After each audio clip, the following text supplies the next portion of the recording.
ኖላዊ ሚዲያ የቤተ ክርስቲያን የሆነው በስመ አብ ወወልድ ወመንፈስ ቅዱስ አሐዱ አምላክ አንድ አምላክ በሚሆን በአብ ወልድ በመንፈስ ቅዱስ ስም መጋቢት 9 በዚህች ቀን የከበሩ እንድርያኖስና ሚስቱ አብሳቢዮስና አርማ ሌሎች 40 ሰዎችም በሰማዕትነት አረፉ። እሊህም ምርጦች ለረከሰ ከወርቅ ከብር ለተሰራ ጣዖት ማምለክን እምቢ ስላሉ የክብር ባለቤት ስለሆነ ለጌታችን ኢየሱስ ክርስቶስ ስለ ስሙ አላውያን ጽኑ የሆነ ስቃይን አሰቃዩአቸው። ከዚህም በኋላ ራሶቻቸውን በሰይፍ ቆረጡ። የሰማዕትነትንም አክሊል በመንግሥተ ሰማያት ተቀበሉ። በረከታቸውም ከኛ ጋር ለዘላለሙ ይኑር አሜን። ሰላም ለእንድርያኖስ ወለብእሲቱ በስን ለአውሳቢዮስ ወአርማ ካልዕ ወደ 40 ሱቱፋነ ገድል ወስም ይስቅዩኒ በጸሎቶሙ ለብእሲ ጽሙ አቅማ ተክል ከመይሰቂ ነቅ። በዚህችም ዕለት ዳግመኛ በአባ ኖብ ጋር በሰማዕትነት የሞቱ የ2000 ሰዎች መታሰቢያቸው ነው። በረከታቸውም ከኛ ጋር ለዘላለሙ ትኑር አሜን። በዚህችም ቀን ተጋዳይ የሆነ ጽኑ አባት ኩትን አረፈ። እርሱም በሶርያ ሀገር ስሟ ባንጣኒዎስ ከምትባል ቦታ የሚኖር ነው። አባቶቹም ከዋክብትን ያመልኩ ነበር። የአባቱም ስም ንስጣር የእናቱም ስም ቴዎድራ ይባላል። ባደገን ጊዜ ወላጆቹ ሊያጋቡት ፈለጉ። እርሱ ግን አልወደደም። ግድ ብለው ያለ ውዴታው ሚስትን አጋቡት። ሊገናኛትም አልፈለገም። ስለ ስጋ ድካም ወይም ስለ ጻድቅ ሳይሆን የስጋ ፍትወትን ስለሚጠላት ነው እንጂ። ደናግልም እንደሆኑ ሁሉ ከሚስቱ ጋር በአንድነት ኖረ። አምላክ ሆይ ወደ እውቀት ምራኝ በማለት ጸሎትና ምልጃን ያዘወትር ነበር። ከእግዚአብሔር የታዘዘ መልአክ ለቆርኔሌዎስ እንደተገለጠ ተገልጦ በክብር ባለቤት በጌታችን በኢየሱስ ክርስቶስ ማመንን አስተማረው። ከሐዋርያትም ወደ አንዱ ሂዶ የክርስትናን ጥምቀትን እንዲጠመቅ አዘዘው። የሐዋርያትም የስብከታቸው ወራት ነበረና ሂዶ ተጠመቀ።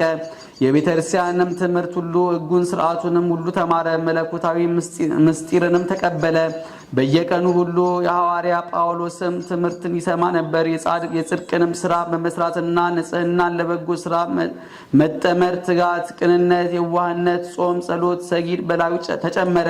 በእነዚህ ሁሉ የሚተጋ ሆነ። እግዚአብሔርም አስደናቂ ታምራቶችን እንዲያደርግ በርኩሳን አጋንንት ላይ ስልጣንን ሰጠው። በሚያደርገው ታምራት ወላጆቹን የክብር ባለቤት ጌታችን ኢየሱስ ክርስቶስን ወደ ማመን አስቦ አስገባቸው። ደግሞ ሚስቱንና ወላጆቹን አስገባቸው። ከከሃዲያን አንዱ ለሰይጣን ሊሰዋ ወደ ጣዖቱ ቤት በገባ ጊዜ ቅዱስ ኩትን አውልቆ በሰይጣን ላይ ጮኸ። እርሱ ሰይጣን እንጂ አምላክ እንዳልሆነ በሰው ፊት ያምን ዘንድ አዘዘው። ሰይጣንም እንዳዘዘው ራሱን ገለጠ። በዚያም የነበሩ ሁሉም የቅዱሱን ኩትን አምላክ አንድ እርሱ ብቻ ነው እያሉ ጮሁ። በክብር ባለቤት በጌታችን ኢየሱስ ክርስቶስ አምነው የክርስትና ጥምቀትን ተጠመቁ። ከዚህ በኋላ ከቀላውዲዮስ ቄሳር የተላከ መኮንን የቅዱስ ኩትንን ዜናውን በሰማ ጊዜ ወታደር ልኮ አስቀረበው። ስለ ስራውም ጠየቀው። እርሱም በክብር ባለቤት በጌታችን ኢየሱስ ክርስቶስ አመነ። መኮንኑም ጽኑ ግርፋትን ገርፈው እንዲያስሩ ታዘዘ። ይህንም አደረጉበት። የሀገር ሰዎችም ቅዱስ ኩትንን አሰቃይተው እንዳሰሩት በሰሙ ጊዜ ሁሉም ወደ ተራራው መኮንኑም ሊገድሉት ወደዱ። መኮንኑም ሸሸ። ቅዱስ ኩትንንም ከማሰሪያው ፈተው ከደሙ ማጥበው ተሸክመው ወደ ቤት ወሰዱት። ከዚያም በኋላ ብዙ ዘመናት ኑሮ የወደደውን እግዚአብሔርን አገልግሎ ደስ አሰኝቶ በፍቅር አንድነት አረፈ።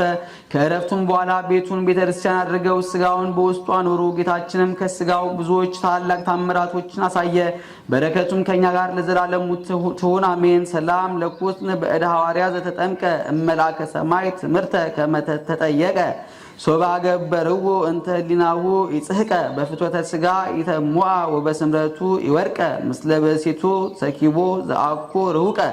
አንድ አምላክ በሚሆን በአብ ወልድ በመንፈስ ቅዱስ ስም መጋቢት 10 በዚህች ዕለት የክብር ባለቤት ጌታችን ኢየሱስ ክርስቶስ መድኃኒታችን ኢየሱስ ክርስቶስ የተሰቀለበት የከበረ መስቀል የተገለጠበት የተገኘበት ነው።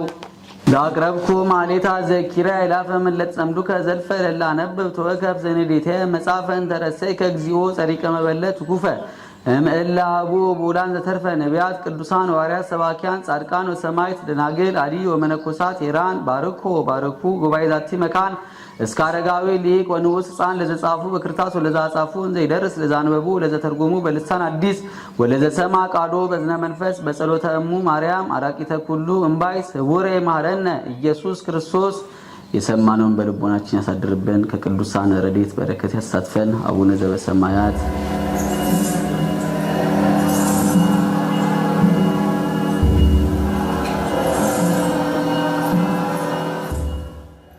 ኖላዊ ሚዲያ የቤተ ክርስቲያን የሆነውን ብቻ